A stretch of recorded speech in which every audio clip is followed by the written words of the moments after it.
This Family Life News podcast is made possible by the support of listeners like you.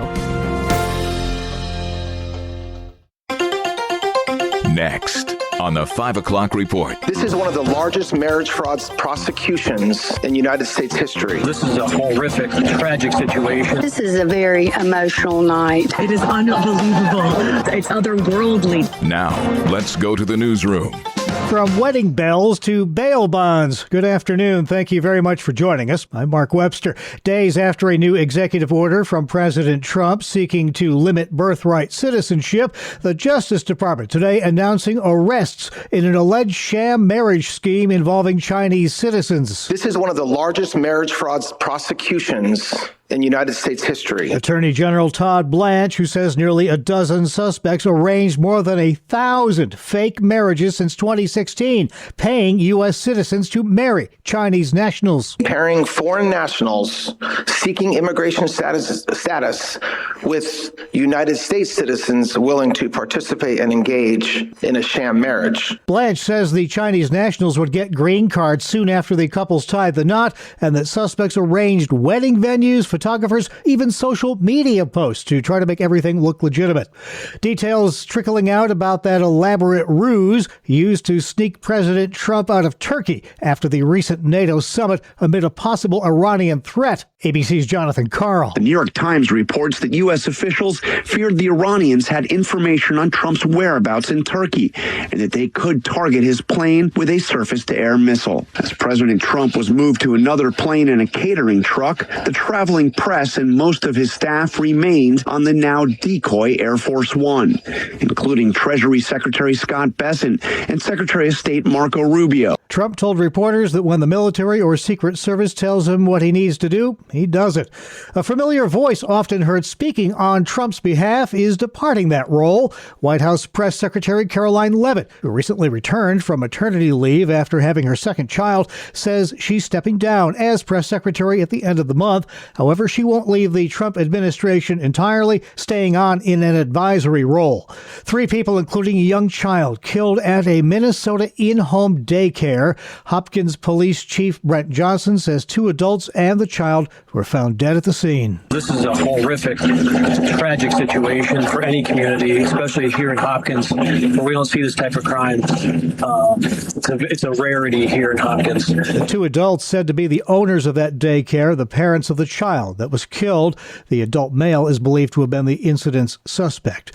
The search continues for possible survivors and victims in that Columbia earthquake. A moment of joy amid Columbia's tragedy.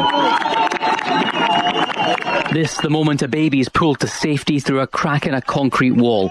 The first 72 hours are crucial when it comes to finding survivors. President Abelardo de la Espriella says almost 200 people are still missing, but civilian-run databases put that number nearer 4,000. Response to the devastation has been made harder by poverty and civil warfare. Aid is coming in from overseas. The United States has offered more than $15 million worth. That's Fox's Jonathan Savage. A baby with a rare heart defect being carried by a surrogate must receive treatment despite an abortion request from the intended parents. The Texas court ruling in favor of the surrogate who left Alaska and went to Texas for protection, according to Texas Attorney General Ken Paxton. The parents, who live in California, want a state court to order the surrogate to give birth in their home state. Paxton says the baby needs to stay in Texas for life-saving care after birth. Well, a lot to digest from yesterday's half-dozen state primaries. This is a very emotional night. That's South Carolina Senator Darlene Graham, who will next face Republican Congressman Ralph Norman in a GOP runoff in a couple of weeks as they seek to claim the seat held by the late Senator Lindsey Graham. In Wisconsin, Milwaukee County Executive David Crowley upsetting Democratic Socialist Francesca Hong in that state's Democratic primary. In another upset, Minnesota State House Speaker Lisa DeMuth defeating Trump-endorsed Mike Lindell to win the Republican nomination for governor, says Lindell. If we don't find anything, then obviously I will get behind our party and give them every idea and every plan we had to move our state forward to get rid of the evil leadership we have now in this state. And Minnesota Lieutenant Governor Peggy Flanagan winning the Democratic primary for Senate Senate. Her plans? We are going to stop Donald Trump's $1 billion a day illegal war in Iran and the crushing gas and fertilizer prices. Flanagan will next face Republican Michelle Tafoya. And clouds made it a tough view for many in New York and Pennsylvania, but if it seemed just a little darker than normal early this afternoon, we were on the fringes of a partial solar eclipse. If you wanted a more spectacular view, you had to head further east, way further, like Iceland, where ABC's Maggie Rule had the enviable assignment of viewing a total eclipse from Iceland's famed Blue Lagoon. It is unbelievable. We are now in totality here at the Blue Lagoon in Iceland. It's kind of indescribable. It's otherworldly to be surrounded by these lava rocks in Iceland in the pitch black of night in the middle of the day, to see it go like that in seconds. That's Iceland's first total solar eclipse in hundreds of years. Our area experienced one in 2024. Still to come on the 5 o'clock report, a recap of our top regional stories and highlights from today's Real Answers on coping with kids' anxiety about heading back to school. Coming up after weather with Kevin. I'm Kevin Williams, and here is your Family Life regional weather forecast. Keep an eye on the sky. We've got some scattered thunderstorms in the area this evening. That activity will fade overnight, and as we head toward the weekend, as drier air is infused into our region, the skies will clear, and some pretty nice weather starts our weekend, but it won't end as nicely. There will be some rain clouds later in the weekend, later Sunday and Sunday night in particular. In the meantime, a few scattered heavy, feisty thunderstorms and showers in the area this evening. Overnight tonight, patchy clouds and fog and low temps down to around just over 60. But tomorrow, it's a mix of clouds and sunshine, just a slight chance of a shower. It's a pretty nice day overall. High temps around 80 or so, mid-70s to mid-80s. And then on Friday, good deal of sunshine, low humidity, and pleasant with temperatures peaking in the 70s to near 80. Thank you, Kevin. Checking the stories making news where you live across New York and Pennsylvania. County sheriffs in New York looking at legal options after the governor's office ordered them to drop cooperation agreements with ICE.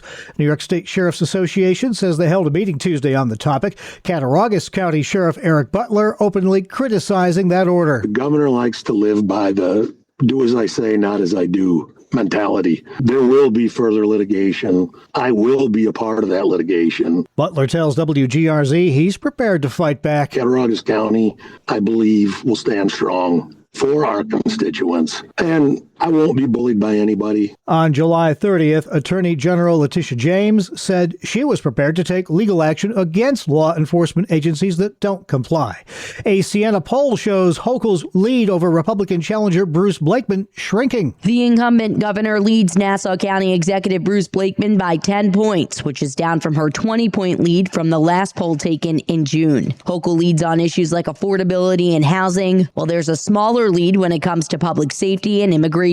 In response to the poll, Blakeman said the race is neck and neck. Natalie Migliore there. Representative Nick Langworthy is making the rounds with the press to explain his new insider trading bill in the U.S. House. It would ban members of Congress and their families from purchasing new individual stocks. He tells WIVB. It's just dishonest. It's wrong. We should just eliminate the temptation altogether. The Republican says Congress gets news that can impact stock market purchases much earlier than the rest of us. We are privy to information that the general public isn't, and news that hasn't broken yet. It is not fair to the public, and we need to increase the reputation of the body, and we need to self-police this. The Stop Insider Trading Act is now making its way through Congress. A Pennsylvania lawmaker is proposing road restrictions for e-bikes. Family Life Sarah Harnish has that. State Representative Joe McAndrew is proposing legislation to limit the use of e-bikes and e-scooters in Pennsylvania to highways and roads that post signage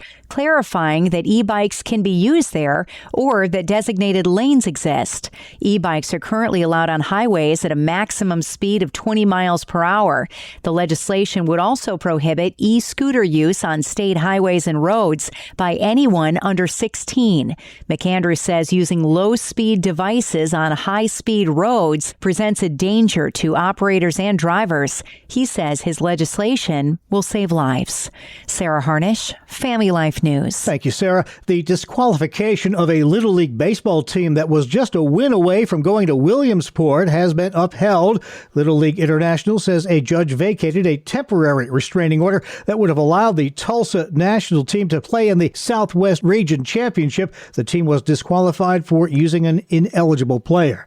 And staying on the Diamonds, he's no fair-weather fan. A Rochester Red Wings superfan got a special thank you at Tuesday night's game after attending his 1,000th consecutive home game. Chris Wells marked the occasion at the ballpark by throwing out the ceremonial first pitch before the Wings took on the Charlotte Knights. Dan Mason is the team's general manager. 1,000 games is a lot of games, and some people would say a lot of games in a lifetime, right? And he's done 1,000 in a row. Wells' streak began August 2011, nearly 15 years ago. Since then, he has not missed a single home game. Up next, highlights from today's edition of Real Answers. I spoke with licensed mental health counselor Christopher Anderson about helping your kids deal with the anxiety that sometimes comes along with heading back to school. I suppose with any issue, it's always good to define the symptoms that we're looking for. There's certainly a healthy amount of butterflies in the stomach, as we used to put it. But when things are getting a little beyond that, what are some things maybe a parent should be on the lookout for? Just watch for changes in your child's behaviors. For example, maybe a child that's more outgoing is suddenly more quiet, more reserved. Maybe a child that is normally sleeping very well is beginning not to sleep. And it could be more direct as well. Maybe they're actually coming right out and saying, I'm scared, or I don't want to go to school, when normally, let's say in years past, the child has had a very good record, we'll say, of going to school, not having any social or issues whatsoever in school.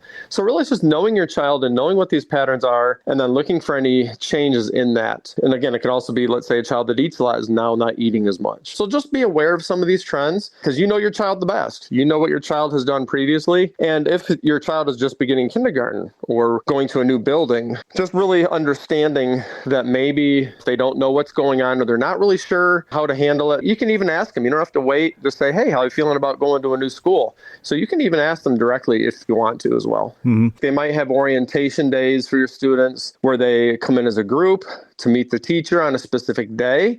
They might be doing them little groups at a time. It all depends on how your school is handling it. That doesn't mean that you can't still, if need be, arrange for a private meeting with the teacher or ask the school if you can come in and just help your student, especially if it's a brand new building or a new district, get them in there walking around the building. Say, okay, let's go find the cafeteria. So do it together.